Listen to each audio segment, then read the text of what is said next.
Let's mic news at 7। भारतीय नौसेना को रविवार को 3 स्वदेशी वॉरशिप्स आईएनएस दूनागिरी, आईएनएस संशोधक और आईएनएस अग्रय मिले। इन तीनों जहाजों को भारत में ही डिजाइन और निर्मित किया गया है, जो देश की बढ़ती रक्षा आत्मनिर्भरता का प्रतीक है। मुंबई में आयोजित कार्यक्रम में प्रधानमंत्री नरेंद्र मोदी भी मौजूद रहे।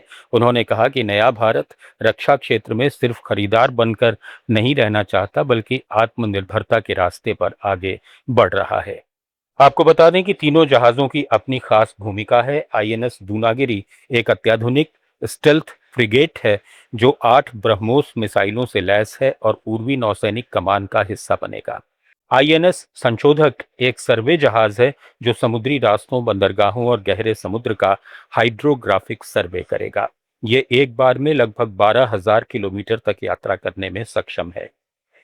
आईएनएस अग्रय एक एंटी सबमरीन वॉरफेयर जहाज है जिसे भारतीय तटों के पास दुश्मन पनडुब्बियों का पता लगाने और उन्हें नष्ट करने के लिए तैयार किया गया है। अयोध्या के राम मंदिर में चढ़ावे से जुड़ी कथित गड़बड़ियों के बाद मंदिर प्रबंधन में बड़े बदलाव की तैयारी शुरू हो गई है। सूत्रों के मुताबिक चढ़ावा गिनने की व्यवस्था, मंदिर की संपत्तियों के रखरखाव और श्रद्धालुओं की दर्शन व्यवस्था को नए सिरे से व्यवस्थित किया जा सकता है। मंदिर के संचालन के लिए अनुभवी अधिकारियों और प्रबंधन से जुड़े लोगों की नई टीम बनाई जा सकती है। हर अधिकारी और कर्मचारी की जिम्मेदारी लिखित रूप में तय होगी ताकि जवाबदेही स्पष्ट रहे। इस मुद्दे पर आम आदमी पार्टी के राष्ट्रीय संयोजक अरविंद केजरीवाल ने केंद्र और उत्तर प्रदेश की भाजपा सरकार पर गंभीर आरोप लगाए हैं। एक वीडियो संदेश में केजरीवाल ने दावा किया कि राम मंदिर में करोड़ों रुपए के चढ़ावे में अनियमितताएं हुई हैं। नकदी के रूप में करीब 200 करोड़ रुपए की गड़बड़ी की बातें सामने आ रही हैं, लेकिन अब तक इस मामले में कोई एफआईआर दर्ज नहीं की गई है। केंद्र और राज्य दोनों जगह भाजपा की सरकार होने के बावजूद मामले में कोई कार्रवाई नहीं हो रही।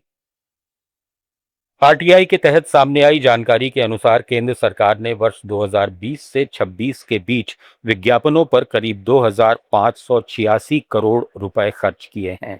ये जानकारी तृणमूल कांग्रेस के नेता साकेत गोखले द्वारा दायर एक आरटीआई आवेदन के जवाब में सामने आई है।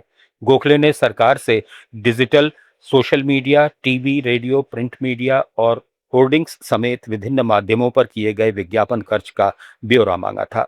सूचना और प्रसारण मंत्रालय के अधीन केंद्रीय संचार ब्यूरो ने जवाब देते हुए वित्तीय वर्ष 2020 से आगे के खर्च का विवरण जारी किया। ये राशि केंद्र सरकार के विभिन्न प्रचार और जन जागरूकता अभियानों पर खर्च की गई है। वहीं विपक्षी दल इसे प्रधानमंत्री नरेंद्र मोदी के प्रचार प्रसार से जोड़कर सवाल उठा रहे हैं।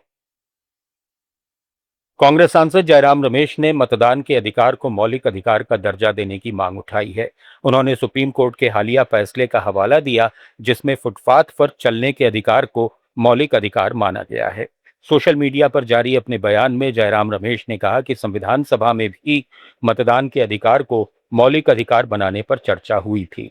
उन्होंने बताया कि डॉक्टर भीमराव अंबेडकर और जगजीवन राम इसके पक्ष में थे, जबकि सरदार वल्लभ भाई पटेल समेत कुछ नेताओं की राय अलग थी।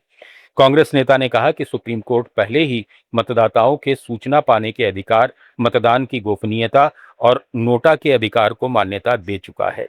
ऐसे में मतदान के अधिकार को केवल वैधानिक अधिकार मानना एक विसंगति है। उन्होंने चुनाव आयोग की कार्यप्रणाली पर भी सवाल उठाते हुए कहा कि मतदान के अधिकार को मौलिक अधिकार बनाने से इसे अधिक संवैधानिक सुरक्षा और न्यायिक संरक्षण मिलेगा। न्यूज एट 7 में फिलहाल इतना ही। जुड़े रहिए लेट्स माइक के साथ। आप सुन रहे थे let's mic more than radio. Follow कीजिए हमें हमारे सोशल मीडिया प्लेटफॉर्म्स पर। It's time for news. It's time for more than radio. Presenting the first radio news app, Let's Mic.